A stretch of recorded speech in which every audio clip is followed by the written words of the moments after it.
નમસ્કાર મિત્રો. ચાંદીના બજારમાં જે તોફાન આવ્યું છે તેની ચર્ચા ચારેકોર છે. વિચારો, ફક્ત 7 મહિનાના ટૂંકા ગાળામાં ચાંદીના ભાવોમાં 70%નો જંગી ઉછાળો.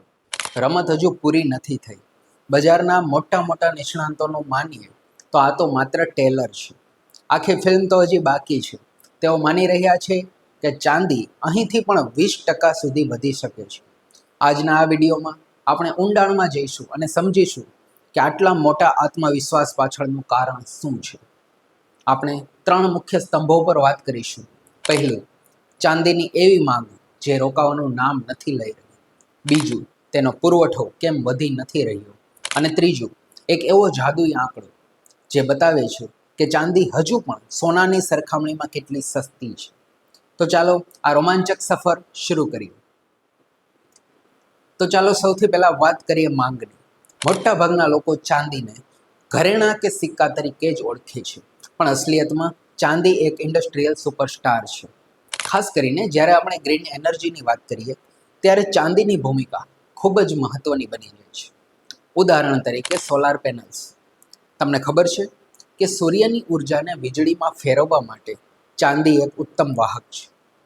આ જ કારણ છે કે ગયા વર્ષે જ સોલર પેનલ્સમાં ચાંદીનો વપરાશ એ 28% જેટલો વધી ગયો. અને આ તો માત્ર શરૂઆત હતી. હવે વાત કરીએ રસ્તા પર દોડતા ભવિષ્યની, એટલે કે ગાડીઓ, એટલે કે ઇલેક્ટ્રિક વાહનોની. દરેક EVમાં તેના ઇલેક્ટ્રોનિક કનેક્શન અને સર્કિટ માટે ચાંદીનો ઉપયોગ થાય છે. આ વર્ષે લાખો નવી EVs રસ્તા પર આવવાની છે. તો વિચારો કે ચાંદીની માંગ ક્યાં પહોંચવાની છે. સૌથી મહત્વની વાત એ છે કે આ માંગ એ કોઈ અટકળ નથી. આ એક માળખાકીય માંગ છે. મતલબ કે દુનિયા ગ્રીન એનર્જી અને EV તરફ આગળ વધી રહી છે. તેથી ચાંદીની જરૂરિયાત વધતી જ જશે, ભલેને બજારમાં નાની મોટી મંદી કેમ નથી આવતી. આપણે સિક્કાની એક બાજુ જોઈ, હવે બીજી બાજુ. અહીં કહાનીમાં એક મોટો ટ્વિસ્ટ આવે છે.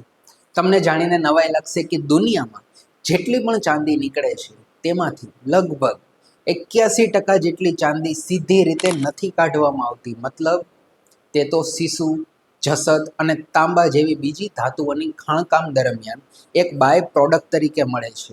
આને સરળ ભાષામાં સમજીએ આપણે. માની લો કે તમે ઘઉંની ખેતી કરી રહ્યા છો અને સાથે સાથે થોડું ઘાસ પણ ઉગી નીકળે છે. અને જો ઘાસની માંગ વધી જાય તો શું તમે ઘઉંની જગ્યાએ ઘાસ ઉગાડવાનું શરૂ કરશો? નહીં ને. બસ આવું જ કંઈક ખાણકામ કંપનીઓ સાથે થાય છે. તેઓ મુખ્યત્વે સીસુ, જસત અને તાંબા માટે ખોદકામ કરે છે. જો ચાંદીના ભાવ આસમાને પહોંચી જાય તો પણ તેઓ રાતોરાત ચાંદીનું ઉત્પાદન વધારી નથી શકતા, કારણ કે તેમનો મુખ્ય ધંધો અલગ છે.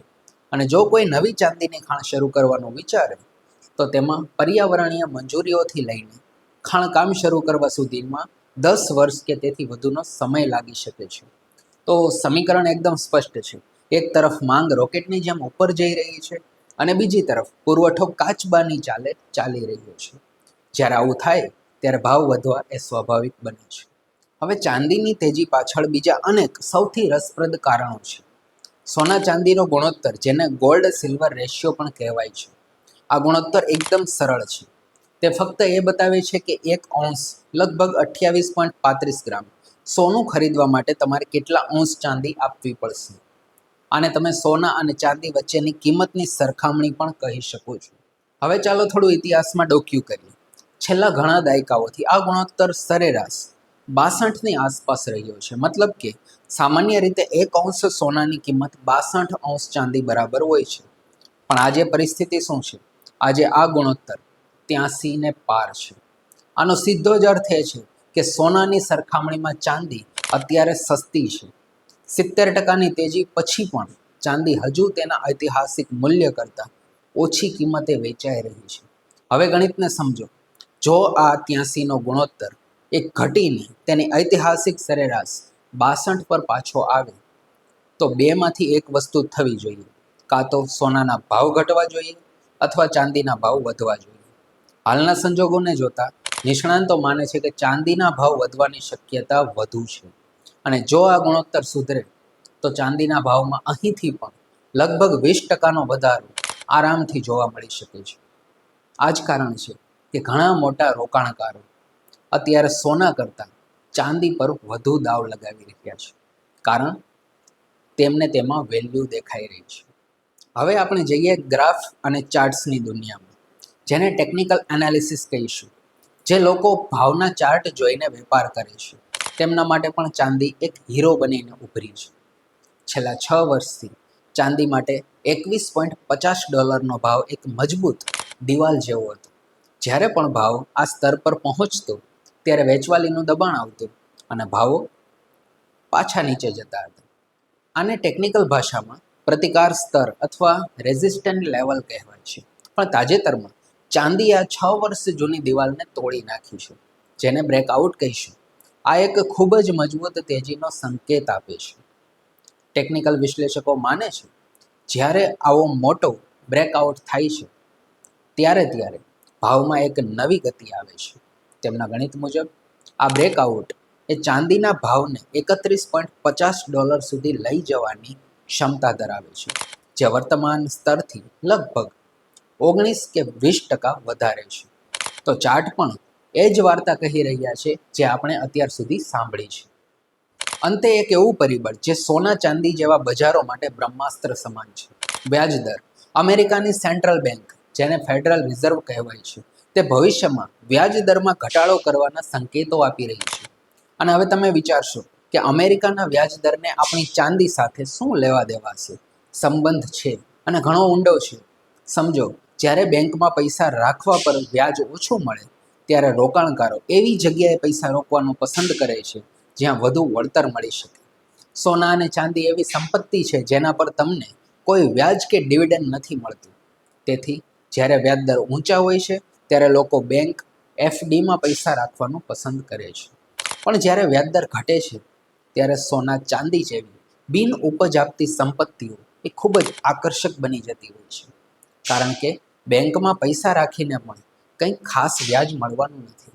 આ એક મોટું પરિબળ જે ચાંદીના ભાવને નીચેથી મજબૂત ટેકો આપે છે અને તેને ઉપર તરફ ધકેલવાનો એક ઇશારો આપે છે.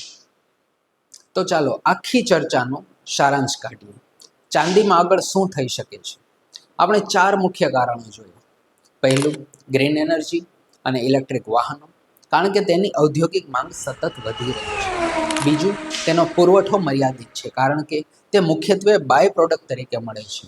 ત્રીજું, સોનાની સરખામણીમાં તે હજુ પણ ઐતિહાસિક રીતે સસ્તી છે, જે ગોલ્ડ સિલ્વર રેશિયો બતાવે છે.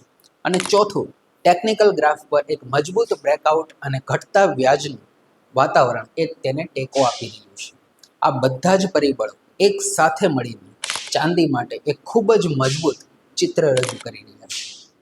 હા, પણ એક વાત હંમેશા યાદ રાખવી જોઈએ કે કોઈ પણ રોકાણ એ જોખમ વિનાનું નથી હોતું અને બજારમાં ઉતાર ચઢાવ તો રહેવાના જ છે.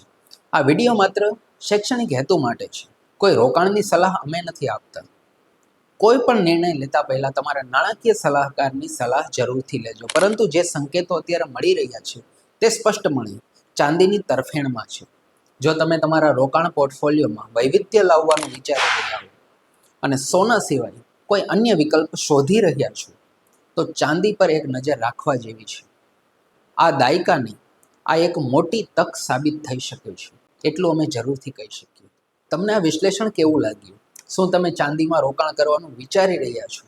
નીચે કમેન્ટમાં અમને જરૂરથી જણાવજો. અને તમારા મતે ચાંદીનો ભાવ ક્યાં સુધી પહોંચી શકે છે? જો તમને આ વિડીયો ગમ્યો હોય અને આવી જ સરળ ભાષામાં માહિતી મેળવવી હોય તો અમારી ચેનલને સબસ્ક્રાઇબ કરવાનું ના ભૂલશો. અને હા, બેલ આઇકન જરૂરથી દબાવજો.